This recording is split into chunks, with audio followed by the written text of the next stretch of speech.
see one hand up. We'll go ahead and wait just another couple of seconds so people can finish the passage.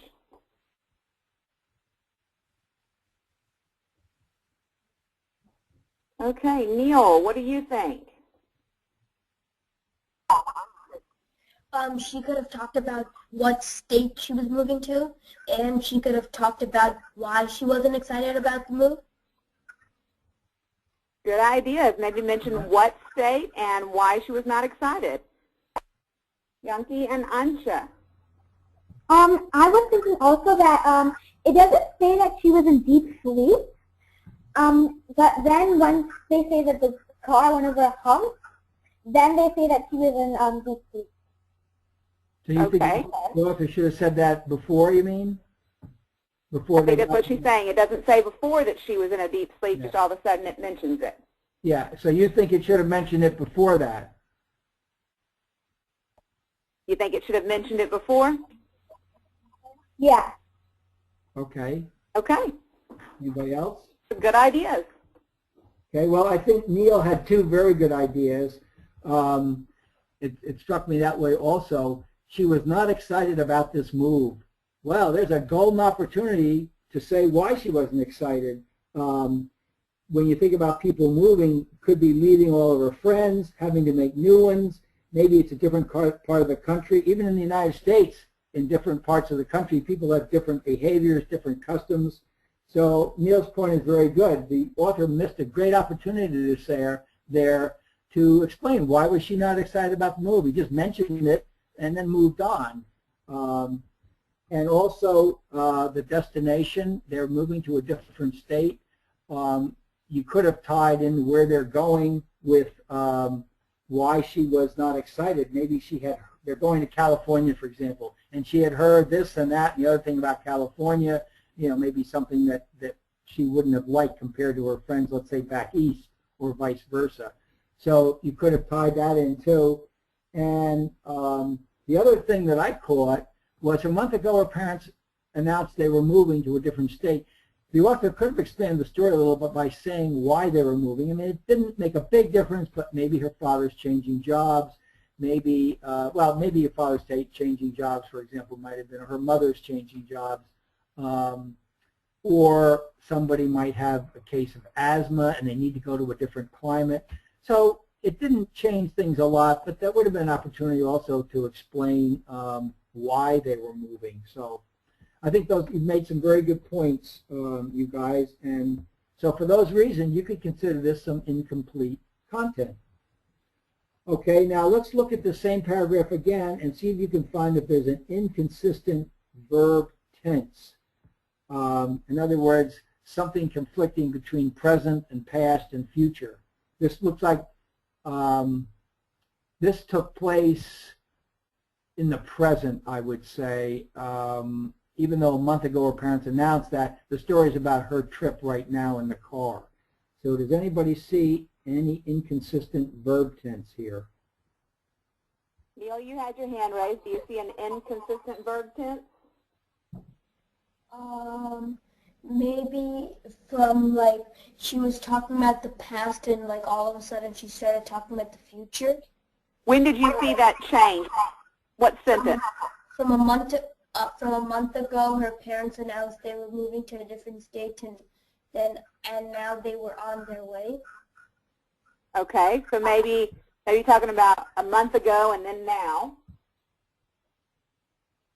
I'll see if I can give you or if Mr. Smith can give you a hint of what sentence to look in. I was actually looking at the last sentence. Okay, any ideas in the last sentence? Is there anything that changes in the verb tenses in the last sentence?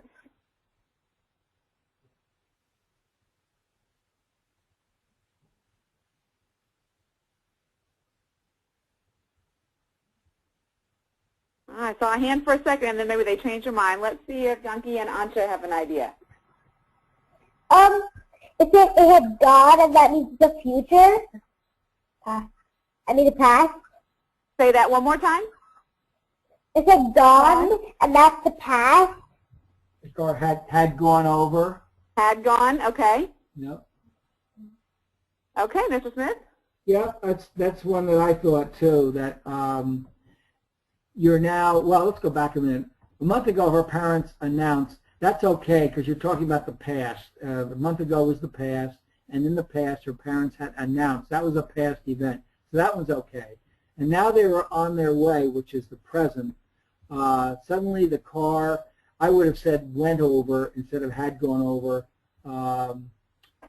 Or the car, let's see if we could say goes over a hump and suddenly she woke up or wakes up from a deep sleep. So I had gone over, I thought was the wrong tense. And I put the corrected sentence up on the bottom, so it would say the car went over a speed bump and suddenly woke her up from a deep sleep. Yeah, speed bump is more realistic than hump, so everybody knows what a speed bump is. And suddenly woke her from a deep sleep. Also, I made it shorter than suddenly she woke up from a deep sleep, woke her from a deep sleep. I shortened the sentence a little bit too. So I think the car went over a hump and suddenly either she wakes up or maybe she woke up is okay too, but, and suddenly she wakes up. Went over and wakes up would be a present tense. I think that works. Yeah, so I think had gone over is the culprit here. And again, we took some unnecessary words out and made it a shorter sentence. It means the same thing. Woke her from a deep sleep instead of suddenly she woke up from a deep sleep. Makes it a little shorter anyway. Let's see. Let's go on to another example. Is going to be incomplete content. And let's see if you can spot an area that aroused your interest, but the author really didn't follow through.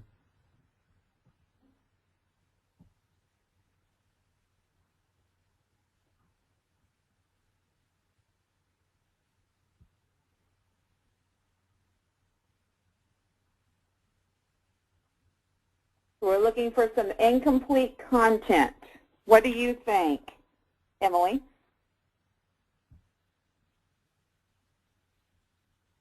Okay, never mind. Neil?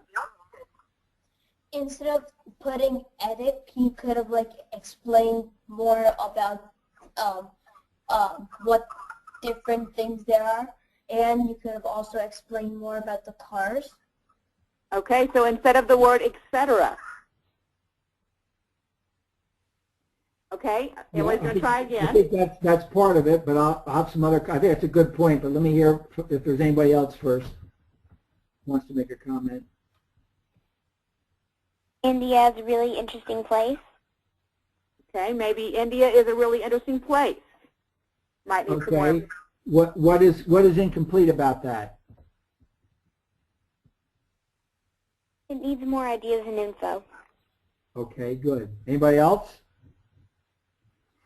Okay. And Ansha. Sorry. They don't talk about religions at all. They only talk about cars. Okay. Good job. Anybody else? I think that's it. Okay, I think all three of you really made very good points. If those of you here last week, we talked about persuasion, and we said when you make a statement, you're trying to persuade somebody, you should back it up, or make a claim, you should back it up with evidence and reasons. Even though you can't tell whether the author is trying to persuade, he may be trying to persuade you actually that India is an interesting place. He makes a claim, and there are many different religions or cars.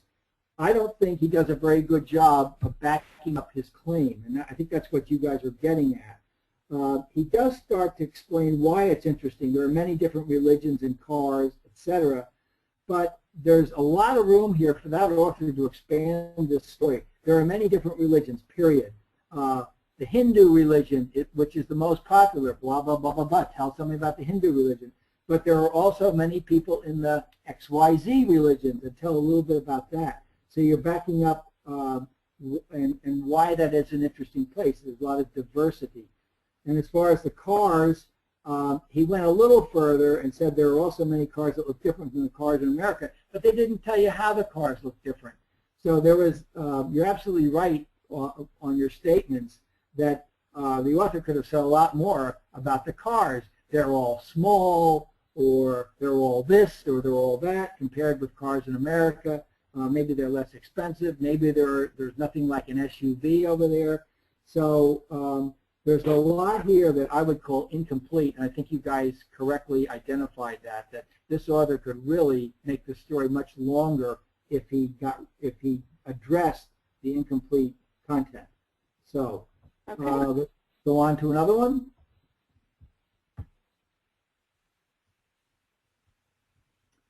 Okay, in this one, this is also look for incomplete content here and see if anything jumps out at you.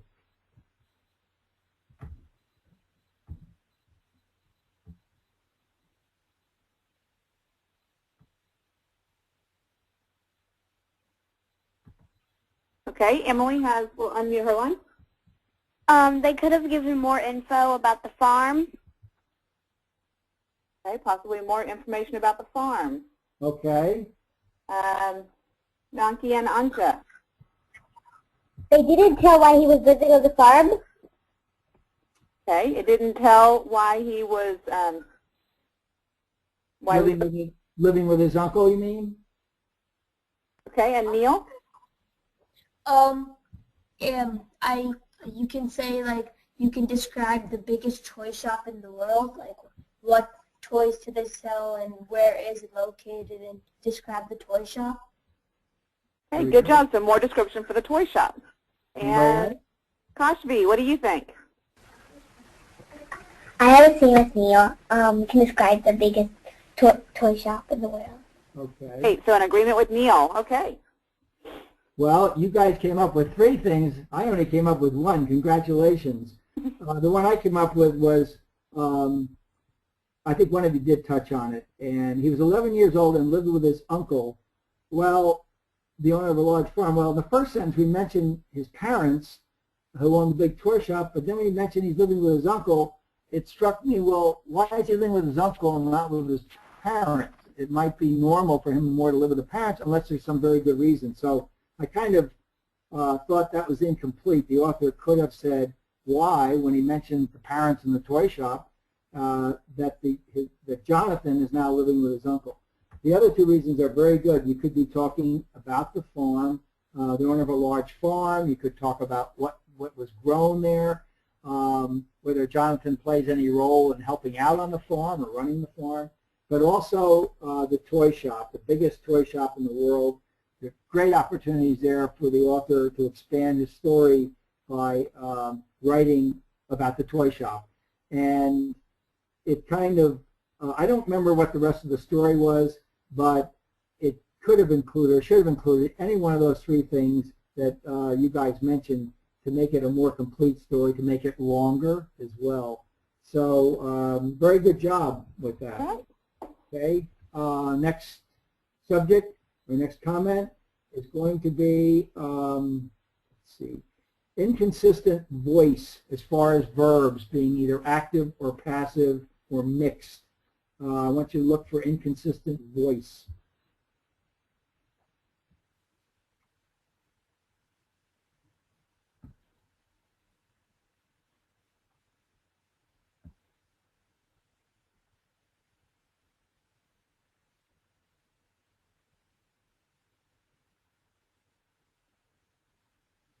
I see one hand up. We'll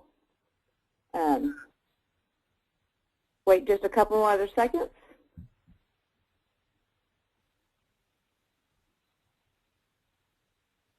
Again, we're looking for something that might be an inconsistent voice. Voices are either active or they're passive.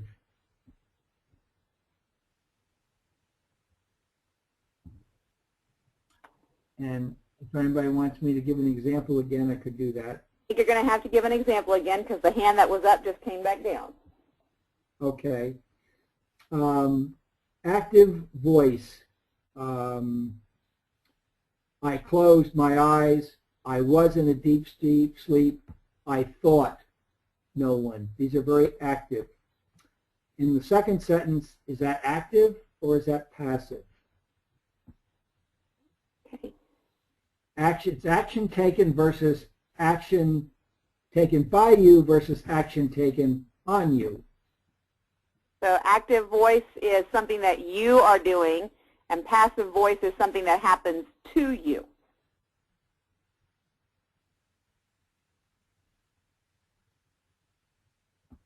Okay, so Emily has her hand raised. The dream should happen to you. Okay, good job. Let's see what Yanki and Anja think. You can't think while you're sleeping. Say that again. You can't think while you're sleeping. Okay, so you can't think while you're sleeping. So they're both saying that the dream is the passive because it's something you're not doing.